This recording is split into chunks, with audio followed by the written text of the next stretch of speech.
அஸ்ஸலாமு அலைக்கும் வரஹ்மத்துல்லாஹி வரகாத்துஹு. அல்ஹம்துலில்லாஹ். அல்லாஹ்வுக்கு எல்லா புகழும். தியாக திருநாள்.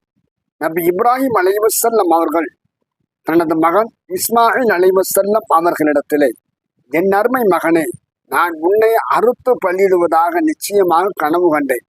இது பற்றிய உன் கருத்து என்ன என்பதை பற்றி கேட்டார்கள். மகன் கூறினார், என் அருமை தந்தையே, நீங்கள் ஏவப்பட்டபடியே செய்யுங்கள். அல்லாஹ் நாடினால் என்னை நீங்கள் பொறுமையாளர்களின் நின்றுள்ளவனாக காண்பீர்கள். அல் குர்ஆன் அத்தியாயம் 37 வசனம் 102 அல்லாஹ் கூறுகிறார்.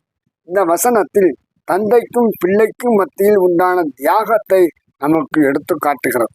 இரண்டு பேரும் தியாக உணர்வோடு செயல்பட்டிருக்கிறார்கள். மேலும் அல்லாவின் கட்டளைக்கு மாறு செய்யாமல் அடிபணிந்திருக்கிறார்கள். இதன் அடிப்படையில் தான் இந்த தியாக திருநாளை நாம் கொண்டாடி கொண்டிருக்கிறோம். அல்லாஹ் நம் அனைவருக்கும் அருள் புரிவானாக. அஸ்ஸலாமு அலைக்கும் வரஹ்மத்துல்லாஹி வரகாத்துஹு.